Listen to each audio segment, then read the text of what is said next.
Bonjour à tous, vous écoutez Servez-vous, la première chaîne de podcast spécialisée dans les services à la personne.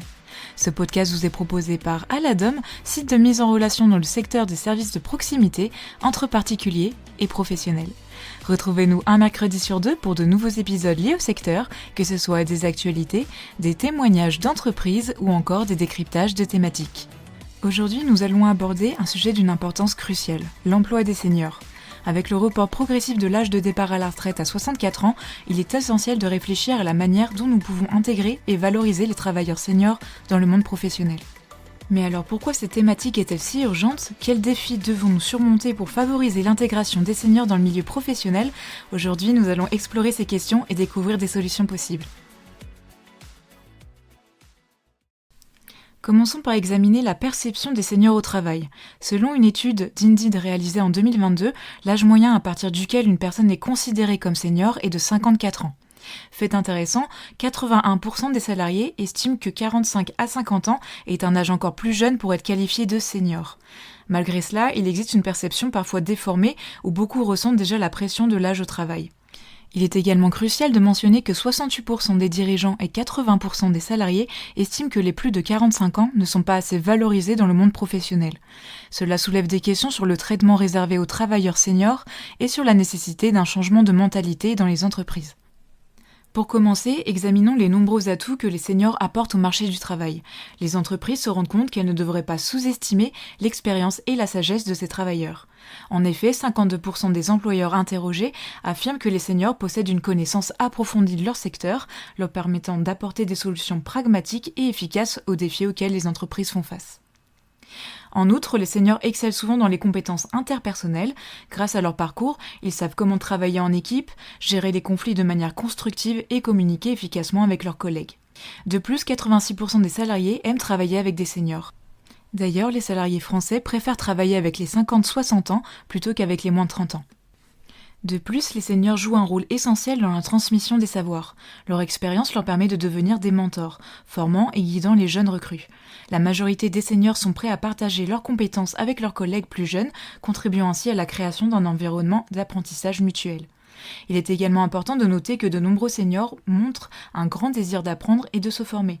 Cependant, leur taux d'accès à la formation professionnelle reste encore faible, 39,6% pour les seniors alors qu'il oscille entre 50 voire 60% pour les autres tranches d'âge. Malgré ces nombreux atouts, les employeurs hésitent souvent à recruter des profils seniors. Plusieurs freins persistent et méritent d'être examinés.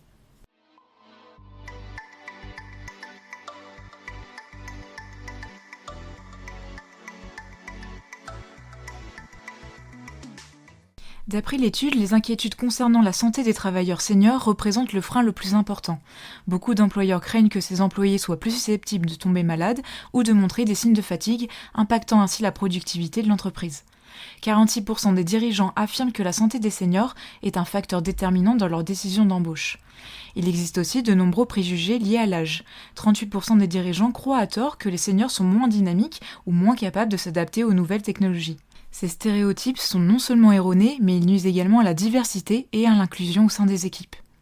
Les attentes salariales peuvent aussi dissuader les employeurs de recruter des seniors. Ces derniers, ayant une longue carrière derrière eux, peuvent avoir des exigences financières plus élevées, ce qui est perçu comme un frein à leur embauche. Et enfin, il existe une vision dépassée de l'expérience. Certains employeurs estiment que les expériences passées des seniors ne sont plus pertinentes dans le contexte actuel.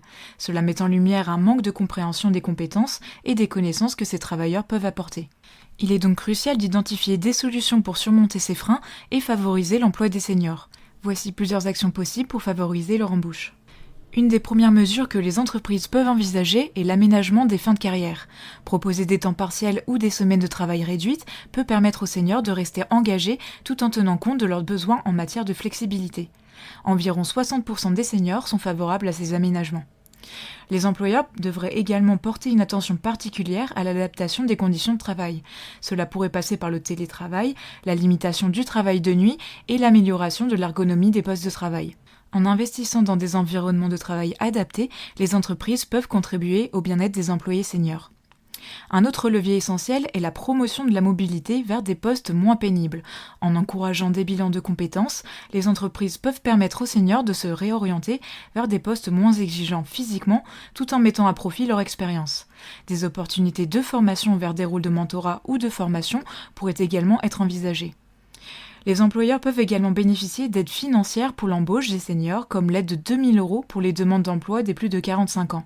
Par ailleurs, l'État met en place des mesures et des contrats spécifiques pour favoriser l'accès à l'emploi des seniors, tels que l'aide à l'embauche d'un senior en contrat de professionnalisation, le CDD seniors, le CDI inclusion pour les publics seniors de plus de 57 ans sans solution dans le pacte d'ambition pour l'insertion par l'activité économique, les parcours emploi compétences et des projets de création de CDI seniors dans le cadre de la loi sur la réforme des retraites. En proposant des contrats de travail adaptés et en valorisant les compétences des seniors, les employeurs peuvent non seulement bénéficier d'une main-d'œuvre qualifiée et expérimentée, mais également contribuer à lutter contre les discriminations liées à l'âge sur le marché du travail. Le recrutement des seniors est donc une démarche gagnant-gagnant pour toutes les parties impliquées. Enfin, la sensibilisation à la diversité est primordiale. Les entreprises devraient mener des actions pour changer la perception de l'âge et promouvoir les avantages de la diversité intergénérationnelle. En conclusion, alors que l'âge de départ à la retraite se recule progressivement, il est crucial aujourd'hui pour les entreprises de revoir leur stratégie de recrutement et d'intégration des seniors. En valorisant leurs atouts et en surmontant les freins à leur embauche, nous pouvons non seulement enrichir le milieu professionnel, mais aussi garantir une société plus inclusive et dynamique. Mais maintenant, j'aimerais beaucoup avoir vos réflexions. Que pensez-vous des actions que nous avons abordées aujourd'hui? Et vous, avez-vous des expériences ou des idées à partager concernant l'emploi des seniors? Je serais ravie d'échanger avec vous sur les réseaux sociaux. Voilà, c'est tout pour cet épisode, j'espère sincèrement qu'il vous a plu. Donc comme d'habitude, si vous avez aimé ce format, n'hésitez pas à suivre le compte Instagram servez-vous-podcast pour ne rater aucune sortie. Je vous souhaite à toutes et à tous une bonne journée ou soirée, et je vous dis à bientôt pour un prochain épisode.